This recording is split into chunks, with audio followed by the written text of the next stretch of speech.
नमस्कार। उत्तर प्रदेश के अंदर नगर निकाय के चुनाव चल रहे हैं और नगर निकाय के चुनाव में सभी पार्टियों ने राजनीतिक पारे को पूरा गर्मी पर लाया हुआ है। वर्तमान में हमारे साथ में बातचीत करने के लिए मौजूद है राष्ट्रीय अति पिछड़ा मोर्चा के राष्ट्रीय अध्यक्ष भी है और प्रदेश सचिव भी है, समाजवादी पार्टी से ताल्लुक़ रखते हैं। सबसे पहले तो गुलजार सलमानी जी, आपका स्वागत है। मैं आपका भी बहुत बहुत स्वागत करता हूं। एसआर न्यूज़ का आभारी हूं कि उन्होंने कम से कम पसमानदा समाज की आवाज़ उठाई है और आपका बहुत बहुत धन्यवाद, आभार। अच्छा, सलमानी जी, चुनाव चल रहे हैं, नगर निकाय के चुनाव चल रहे हैं, समाजवादी पार्टी से भी प्रत्याशी मैदान में है, अनेकों पार्टियों से सभी प्रत्याशी मैदान में, क्या मुकाबला किसके बीच देखने को मिल सकता है आपको? समाजवादी पार्टी का सीधा मुकाबला भारतीय जनता पार्टी के साथ है। बीच में कोई है ही नहीं मौजूद, क्योंकि पूरे उत्तर प्रदेश में दो ही पार्टियां हैं, भारतीय जनता पार्टी और समाजवादी पार्टी। समाजवादी पार्टी सड़क से लेकर सदन तक लड़ाई लड़ रही है और जनता को पता है, जनता केवल समाजवादी पार्टी के साथ है। वे कह रहे कि बीएसपी वाले कह रहे कि हमारा 1 लाख वोटों से ज़्यादा मतों से जो है मेयर बनने जा रहा है सहारनपुर में। बहुजन समाज पार्टी शायद ये बात भूल गई, जब पूरे उफानपति बहुजन समाज पार्टी उस टाइम भी नगर निगम सहारनपुर में 11,000 से अधिक वोट नहीं मिले। बहुजन समाज पार्टी का वोट बैंक देहात क्षेत्र में है, निगम में नहीं है। जहाँ तक क़यादत वाले नेताजी की बात है तो वो फर्जी बात कर रहे हैं। ओबीसी सीट है और ओबीसी के हक को लूटने, अपने परिवार में लूटना चाहते हैं। समझ गए ओबीसी के मुस्लिम जो लोग हैं वो इस बात को समझ रहे, इसलिए ओबीसी लामबंद होकर नूर हसन मलिक साहब को इसलिए मजबूत प्रत्याशी यहाँ उतारा है ताकि ओबीसी की राजनीतिक हैसियत आगे बढ़े। अच्छा, चलो ठीक है, आपकी बात सही है। तो क्या लगता है कि आज़ू मलिक आए हैं और इधर से इमरान मसूद आए हुए हैं मैदान में, और ऐसा लगता है कि जैसे चुनाव यही दो ही व्यक्ति लड़े, क्योंकि जब आप बता रहे कि बीजेपी से हमारी लड़ाई है, लेकिन फिर इमरान मसूद के ऊपर टारगेट क्यों किया जा रहा है आज़ू मलिक के द्वारा? देखिए, आसू मलिक जी ने कभी टारगेट इमरान मसूद को नहीं किया। वो हमेशा सीधा मुकाबला भारतीय जनता पार्टी से करते हैं। जब आसू मलिक के ऊपर व्यक्तिगत प्रहार होता है, किसी को लाला जी बोला जाता है, किसी को कुछ बोला जाता है, तो उसका उत्तर का प्रत्युत्तर देना आसू मलिक जी। लैला बेवफा हुई। अरे भाई, जब उसको सम्मान दिया, सब कुछ दिया, सरकार में लाने की बात हुई, लेकिन उन्होंने सरकार के साथ, पार्टी के साथ भी गद्दारी की, तो क्या करें? तो क्या सम्मान नहीं दिया? क्या देखते हैं चुनाव में आप, जैसे कि पसमानदा समाज की आप बात कर रहे हैं, तो क्या महसूस होता है बीएसपी की तरफ से, सपा की तरफ से या अलग अलग पार्टियों की तरफ से? देखिए, राष्ट्रीय अध्यक्ष जी का और माननीय आसू मलिक जी का धन्यवाद कि उन्होंने यहाँ पर पसमानदा को हिस्सेदारी देने की बात कही, नूर हसन साहब को के रूप में, जो यहाँ ओबीसी मुस्लिम को चुनाव लड़ाया, पसमानदा की आवाज़ को बुलंद किया।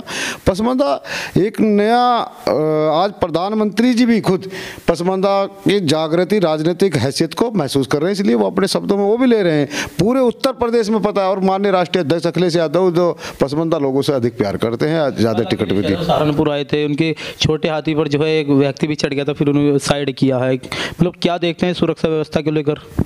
सुरक्षा में बहुत बड़ी चूक है। Z+ श्रेणी का व्यक्ति VIP और वहाँ पर एक आम व्यक्ति चढ़कर उसकी गाड़ी पर चढ़ गया, यह सरकार की चूक है। अतीक अहमद की हत्या हुई, उसकी सुरक्षा हटाई गई, ये भी सरकार की चूक है। सरकार कानून व्यवस्था के मामले में बिल्कुल फेल हो चुकी है। सरकार के जो अधिकारी है वो बिल्कुल कमज़ोर है। यहाँ के जिलाधिकारी को और SSP को देखना चाहिए था कि Z+ श्रेणी का व्यक्ति आ रहा है, पूर्व मुख्यमंत्री है, राष्ट्रीय अध्यक्ष है, करोड़ों लोगों की आस्था उसके अंदर है, और उस पर वहाँ उसकी सुरक्षा में चूक हो रही है। क्या उसकी जाँच बैठाई? इसकी जगह पर यदि भारतीय जनता पार्टी के शीर्ष नेता होते, जैसे पंजाब में आपने बहुत ड्रामा नौटंकी देखी थी पंजाब में कि मैं वापस चला जाऊंगा, जबकि वहां से ऐसा कुछ नहीं हुआ था, और इसकी सुरक्षा में तो सीधा अखिलेश की छाती पे एक व्यक्ति चढ़ गया। क्या ये सुरक्षा में चूक नहीं है? मैं तो समझता हूं कि यहाँ तुरंत जो चुनाव आयोग है वो इन अधिकारियों पर कार्रवाई करे। तो वर्तमान में आपके साथ में भीम आर्मी भी आई हुई है और अब कह रहे हैं कि हमारा मुकाबला जो है सीधा बीजेपी से है, तो फिर इमरान मसूद को क्या समझा जाए? देखिए, तो वो भी नहीं है ना, बहुजन मूवमेंट के लोग, बाबा साहब के लोग, जो अम्बेडकरवादी माननीय काशीराम साहब के मिशन वाले और लोहियावादी समाजवादी लोग सब एक इकट्ठा हो गए। दलित समाज भी, SC ST माइनॉरिटी और तमाम OBC के लोग एक मंच पर है और भारतीय जनता पार्टी को उखाड़ना चाहते हैं।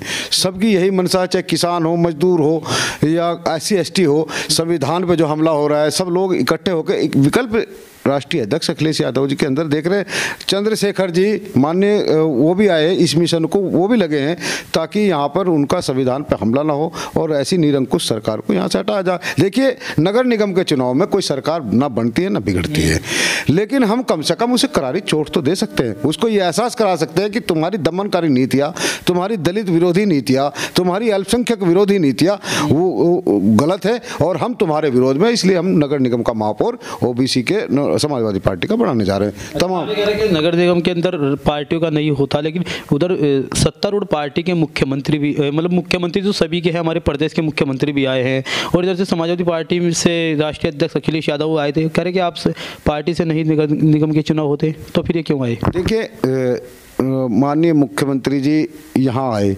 माननीय मुख्यमंत्री जी हमेशा दोहरी भाषा बोलते हैं, एक धर्म विशेष के प्रति नफरत की बात करते हैं। राष्ट्रीय अध्यक्ष जी आए यहाँ पर, आपने देखा जहाँ से उनका जुलूस चल रहा था, आप शायद हो उसमें, तो कीचड़ भरा हुआ था, पानी से लबरेज था, लोग धंस गए, उनके कपड़े खराब हो गए और ये दुर्व्यवस्था यहाँ की है। वो विकास पुरुष हैं राष्ट्रीय अध्यक्ष जी, वो इसलिए आए यहाँ की कि यहाँ की बदहाल व्यवस्था को, जनता को जागरूक करके, और इनकी जो ट्रिपल सरकार ये कहते हैं ट्रिपल सरकार थी, तो ट्रिपल सरकार हो रही थी, इसलिए यहाँ विकास की गंगा बहाने के लिए, लोगों को जागरूक करने के लिए राष्ट्रीय अध्यक्ष जी आए थे। माननीय मुख्यमंत्री जी चुनाव के लिए नहीं आते हैं, वो सिर्फ नफरत पैदा करने के लिए आए। इसके अलावा उनके भाषण में और क्या रहा बताओ? कोई विकास की बात हुई, कोई हाईवे की बात हुई, सिर्फ तमंचे की बात हुई? बताइए, उनके जितने भी नेता हैं वो गर्मी और शिमला की बात करते हैं। यहाँ के हमारे सहारनपुर के एक माननीय मंत्री जी हैं, वो भी शिमला की बात कर रहे हैं, वो भी गर्मी निकालने की बात कर रहे हैं। अरे विकास की बात कीजिए, मूलभूत समझ, ये चुनाव जो है कोई सरकार बदलने का चुनाव नहीं है, ये आम जनता की मूलभूत समस्याएं जो शहरी क्षेत्रों की। अब यहाँ का व्यापारी है, सड़कें खुदी पड़ी हैं, व्यापारी के पास ग्राहक नहीं है, व्यापारी अपनी दुकान नहीं खोल पा रहा है, वहाँ पर जेसीबी लगी है। ये अरबों रुपए का जो यहाँ पैसा आया है सिर्फ स्मार्ट सिटी के नाम से, आखिर उसकी लूट कहाँ हुई? इसकी जांच होनी चाहिए। ये इस व्यवस्था की, इस बदहाल व्यवस्था को देखते हुए राष्ट्रीय अध्यक्ष जी यहाँ आए थे, लोगों को ये संदेश दे के गए कि इस व्यवस्था को बदल दीजिए, ताकि यहाँ पर हम समाजवादी लोग जब आएंगे तो विकास की गंगा बहाएंगे। देखिए, ये थे राष्ट्रीय पिछड़ा मोर्चा जो कि पसमानदा समाज से ताल्लुक़ रखते हैं गुलजार सलमानी, जिन्होंने अपनी बात को बड़ी बेबाक तरीके से रखा। देखते रहे SRN न्यूज़ के साथ HD गौतम की खास रिपोर्ट, उत्तर प्रदेश उत्तराखंड।